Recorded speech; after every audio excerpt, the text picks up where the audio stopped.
500 పెంచేది. 500ని చూసుకుంటే హ్యాపీగా వర్క్ చేసుకుంటుంటే 8,000 దానికే 8 సంవత్సరాలు పట్టింది సార్. మొత్తం 10 years school journey, 2 years corona తీసేస్తే 8 సంవత్సరాలు 8,000 హైయెస్ట్ ఇన్కమ్. ఆ 8,000 పెరిగిందనే టైంలో లాక్డౌన్ వచ్చింది. మా సార్ బిజినెస్, ఆయనది 0 ఇన్కమ్, నాది 0 ఇన్కమ్. ఓన్ హౌస్ లేదు, రెంట్ హౌస్. రెంట్ కూడా అంతకుముందు మంచిగానే ఉన్నాము, పిల్లల్ని చదివించుకున్నాము, మేము ఇల్లు మెయింటైన్ చేసుకుంటున్నాము. కాలం గడుస్తుంది కానీ వెనక రూపాయి కూడా ఇవ్వలేదు. అది చాలా ప్రాబ్లం అయ్యి కరోనా టైంలో చాలా ప్రాబ్లమ్స్ ఫేస్ చేసినాము. చేసి ఏదైనా దొరికితే బాగుందన్న టైంలో సెకండ్ కరోనాలో మేడం ద్వారా నాకు ఈ ఆపర్చునిటీ వచ్చింది. వచ్చినప్పుడు ఎంబడే నమ్ముతున్నా, ఏదైనా దొరికితే బాగుందని ఎదురు చూస్తున్నా. కానీ ఎట్లా పరిచయం అవుతుంది మనకు, ఇది ఒక బిజినెస్ అని పరిచయం అవుతుంది. లేడీస్కి ఏమనిపిస్తుంది సార్, బిజినెస్ అనే వరకు లేడీస్ కు ఆల్మోస్ట్ ఏ పని చేసినా ఇల్లు ఆ చేసే పని తప్ప బయట ప్రపంచం ఎక్కువ మట్టుకు ఎవరికి తెలియదు. నేను కూడా ఇల్లు స్కూల్ తప్ప వేరే ప్రపంచం తెలియదు. పక్కలతో కూడా మాట్లాడికి చేత కాదు. బిజినెస్ అనే వరకు అమ్మ ఇది మనం చేసేది కాదు. బాగా తిరిగేటోళ్ళు జెంట్స్ అయితే బాగా బయట తిరుగుతారు, పరిచయాలు ఎక్కువ ఉంటాయి, వాళ్ళు చేసేది ఇది నాన్న చేయవుతుంది అని మైండ్ లో ఫిక్స్ అయినా. బిజినెస్ అంటే బిజినెస్ మనం చేసేది కాదు, ఇంకేదో వస్తుందని ఎదురు చూస్తున్నాం. కానీ మేడం నా దగ్గరకు వచ్చినప్పుడు ఇది చిన్న చూపు చూసి బిజినెస్ అనే వరకు నేను చేయలేనని నా మీద నాకు నమ్మకం లేకుండా ఫిక్స్ అయిపోయినా కాబట్టి పట్టించుకోలేదు. ఒక 3 నెలలు టైం వేస్ట్ చేసిన సార్. 3 నెలలు ఆమె నన్ను జాయిన్ చేయడానికి ట్రై చేస్తుంది, నేను తప్పించుకోనికి ట్రై చేసిన. ఒక్కరోజు మాత్రము 3 నెలలలో ఒకరోజు హోమ్ మీటింగ్ అరేంజ్ చేసింది మా ఏరియాలో. 30 మందితో కూర్చోబెడితే విననీక కాకుండా ఫ్రెండ్ ఫీల్ అవుతుందని ఎందుకు వస్తున్నాడు.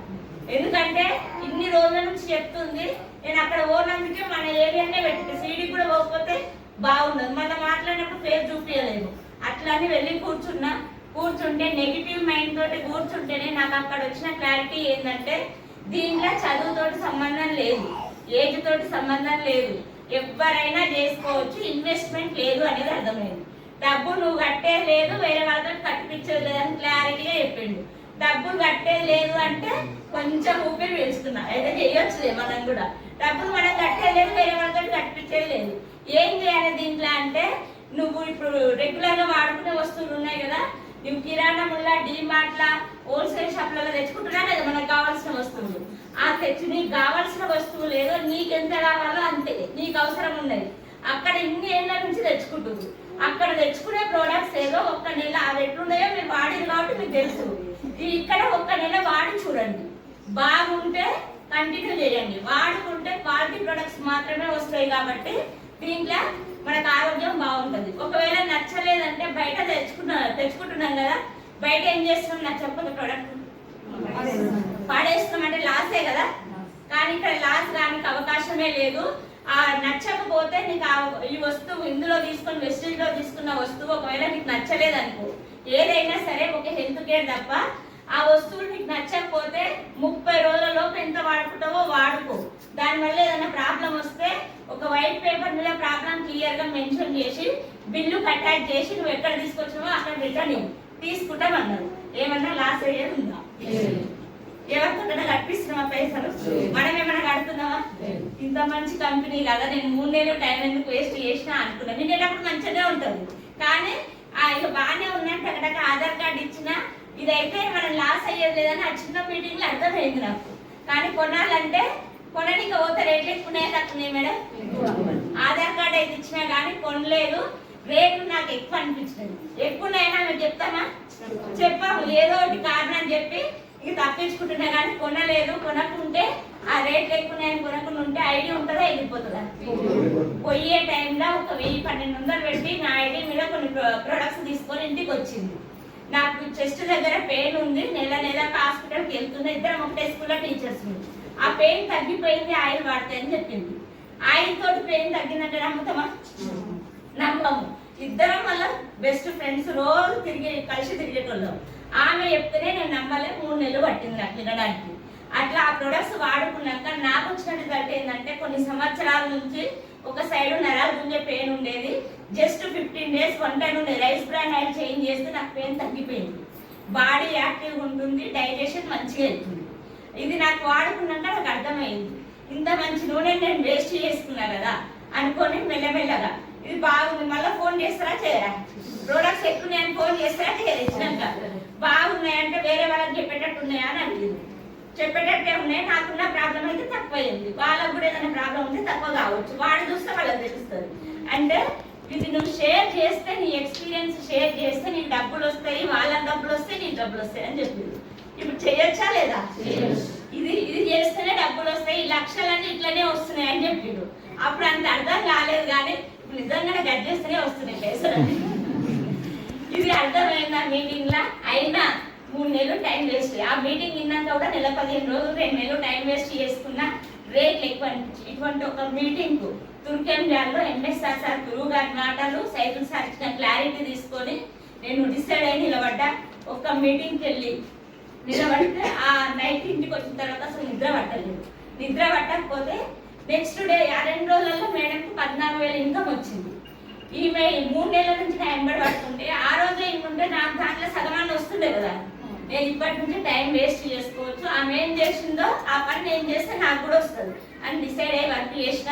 ఫస్ట్ మంత్ 126 రూపాయలు వచ్చింది. నేను షాప్ క్లీన్ చేసాను. 2వ నెల 146. ఒక మీటింగ్కి వచ్చినాక నాకు అర్థమైంది ఏంటంటే, నువ్వు వచ్చి ఇంటే నీకు ఇక్కడికి వస్తే అర్థమైంది, మరి నువ్వు చెప్పేటోళ్ళకి ఎక్కడికి వస్తే అర్థమవుతుంది, మీటింగ్కి వస్తే అర్థమవుతుంది. వచ్చినప్పుడల్లా 2 3 తీసుకొచ్చి మీటింగ్ వినిపియండి అనేది అర్థమైంది. అట్లా నేను చేసుకుంటూ ఆ వచ్చిన వాళ్ళు విన్నోళ్ళు కూడా మళ్ళీ తీసుకొస్తారా తీసుకురారా అట్లా టీం తయారు చేసుకున్నా. టీం తయారు చేసుకుంటే 2 నెలలు కష్టపడితే 3వ నెల 7,500 వచ్చింది. 7,500 రానికే స్కూల్లో నేను ఎన్ని సంవత్సరాలు కష్టపడ్డా? 10 సంవత్సరాలు. 10 సంవత్సరాలు కష్టపడ్డా. ఇక్కడ 2 నెలలు కష్టపడితే వచ్చింది. కానీ మరి ఇప్పుడు ఎక్కడ చేయాలి? నేను వేస్ట్ ఇంట్లో చేయాలి. కానీ కొత్త వచ్చిన వాళ్ళకు ఈ రోజు నెల వస్తాయో రావో భయం ఉంటుందా? ఉండదా? ఉంటుంది. కానీ నా ముందు వచ్చిన లీడర్స్ ఇప్పుడు బాలం శ్రీనివాస్ సార్ కానీ, పాండు సార్ కానీ, సైదుల్ సార్ కానీ, మేము గవర్నమెంట్ జాబులు పక్కకు పెట్టి ఇందులోకి వస్తున్నామని చెప్తున్నారు. మన panchayat secretary sir government job నేను కష్టపడి తెచ్చుకున్న జాబు 4 సంవత్సరాలు చేస్తే 49,000, పార్ట్ టైం 1 ఇయర్ చేస్తే వెస్టేజ్ లో. నేను హెల్త్ కోసం ప్రొడక్ట్స్ వాడుకుంటే బ్యాక్ పెయిన్ ఉండే, వాడుకుంటే హెల్త్ తక్కువైంది, బ్యాక్ పెయిన్ తక్కువైంది. అదే రిజల్ట్ షేర్ చేసి పార్ట్ టైం చేస్తుంటే 1 ఇయర్ 69,000 అన్నాం. 69,000 పార్ట్ టైం చేస్తేనే వస్తుంది, ఫుల్ టైం చేస్తే ఎంత వస్తుంది? ఈరోజు నిలబడితే 7.5 లక్షలు నెలకు సార్. వీళ్ళందరూ వాళ్ళ జర్నీ అప్పుడే స్టార్ట్ అయింది కదా. మేము ఈ డేట్ తో సహా మేము ఫుల్ టైం జాబ్ రిజైన్ చేసి ఫుల్ టైం ఇందులోకి వస్తున్నామని చెప్తున్నారు. సైకిల్ సారు 70,000 అంట ఇన్సెంటివ్ తో కలిపితే నెలకు 50,000 చేతికి వస్తాయి. నేను దీంట్లో వెస్టేజ్ లో 13,000 వచ్చేటప్పుడే డేట్ తో సహా ఇంకొక వారం 15 రోజులు అయితే నా ఫుల్ టైం జాబ్ రిజైన్ చేసి ఫుల్ టైం వెస్టేజ్ లోకి వస్తున్నా అని చెప్తున్నారు. మాతో పాటు హోమ్ మీటింగ్లు చేసి సార్ వాళ్ళు చేసినప్పుడు ప్రతి హోమ్ మీటింగ్ లో చెప్తున్నారు. నాది చిన్న జాబు, వీళ్ళది ఇల్లు మొత్తం మెయింటైన్ చేసే జెంట్సే కదా. జెంట్సే 60-70,000 అంటే చిన్న విషయం కాదు. 60-70,000 జీతం వదిలేసి వస్తుందంటే జీతం కంటే ఎక్కువ ఏదో కనిపిస్తుంది కదా వచ్చేది. ఉట్టిగా అయితే వదిలేరు కదా. ఏం కనిపిస్తుందో నాకు తెలియదు, కానీ వాళ్ళకైతే ఉట్టిగా రాదు. వీళ్ళు ఎంబడి పోతే నాకు కూడా సక్సెస్ వస్తుంది అని డిసైడ్ అయ్యి వర్క్ చేస్తే 7,500, 8,000, 18,000, 23,000, 27,000, 31,000, 43,000, 27,000, 58,000, 63,000, 78,000, 99,000, 1,05,000, 1,10,000, 1,20,000, 1,39,000, 1,59,000, 1,78,000,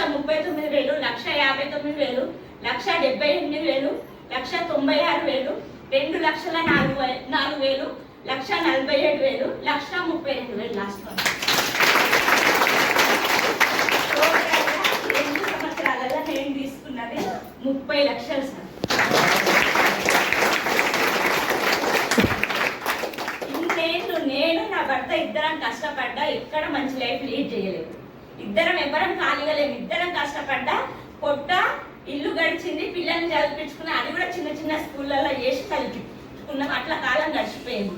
కానీ ఇప్పుడు నా అకౌంట్ లో నెలకు 2 లక్షలు పడుతుంది అంటే లైఫ్ చేంజ్ అయిందా కాలేదా? మరి అదే అవకాశం ఈ రోజు మీ ఇంటికి వచ్చింది, మీ దగ్గరకు వచ్చింది. ఇదేందో తెలుసుకొని ఒక్క మీటింగ్ ఏం అర్థం కాదు. అర్థం కాకపోతే ఏమన్నా డౌట్ ఉంటే క్లారిఫై చేసుకొని ముందుకు రండి. మనకు సపోర్ట్ చేయడానికి అందరూ సపోర్ట్ చేస్తారు. మనం చేస్తామంటే సపోర్ట్ చేసే వాళ్ళు చాలా మంది ఉన్నారు. బయట మనం ఏదైనా చేస్తే అంటే ఎన్నికి గుంజే వాళ్ళు ఉంటారు. కానీ ఇందులో నాకు డబ్బులు కావాలి, నేను కష్టపడుతుంటే ప్రతి ఒక్కరు సపోర్ట్ చేస్తారు. వాళ్ళ సపోర్ట్ తీసుకొని అందరూ మంచి మంచి చెక్కులు తీసుకోవాలని మనస్ఫూర్తిగా కోరుకుంటున్నా. నా గోల్ వచ్చేసి నేను డిసెంబర్కి 5 లక్షలు తీసుకున్నాను. ఆల్రెడీ 2 లైన్లలో మంచి మంచి లీడర్స్ వచ్చిర్రు. కేదార్ సార్ అని, రమేష్ రెడ్డి సారు, వాళ్ళు కూడా కమిట్ అయ్యారు. ఈ డిసెంబర్కు ఒకరేమో 15 కార్లు తీసుకుంటామని కేదార్ సార్ చెప్తుండు, 10 కార్లు అని రమేష్ రెడ్డి సార్ చెప్పిండు. మొత్తం ఎన్ని కార్లు అవుతున్నాయి? 25 కార్లు. నేను కొంచెం చిన్నదాన్ని కదా, అంటే ఏం పెద్దదాన్ని, కానీ నేను వాళ్ళిద్దరు కాకుండా నేను నా లైన్ మిగతా లైన్లలో ఒక 5 మందికి 1 లక్ష ప్లస్ కార్ ఇప్పించాలని గోల్ పెట్టుకుని కష్టం మీకు వచ్చింది. ఇది ఏంటంటే ఫోన్లు చూసుకుంటా అటు ఇటు మైండ్ మనం ఎట్లా టైం వేస్ట్ చేసుకొని వచ్చినాం. ఆ టైం వేస్ట్ చేసుకున్నది మొత్తం పూర్తిగా ఇక్కడే ఏం జరుగుతుందో పెట్టి వింటే ఒక్కటే పాయింట్ కనెక్ట్ అవుతుంది మేడం. మొత్తం మీటింగ్ లా అది ఎప్పుడు ఎవరికి కనెక్ట్ అవుతుందో తెలియదు, కానీ అది పూర్తిగా వింటే మాత్రం కనెక్ట్ అవుతుంది. వాళ్ళ లైఫ్ టర్నింగ్ పాయింట్ అవుతుంది. ఒక్క ఛాన్స్ వస్తే లైఫ్ చేంజ్ చేసుకోవాలని డిసైడ్ అయినా ఛాన్స్ తీసుకొని నా లైఫ్ చేంజ్ చేసుకున్నా. మరి మీరందరూ కూడా మీ లైఫ్ చేంజ్ చేసుకోవాలని మనస్ఫూర్తిగా కోరుకుంటున్నా. Thank you.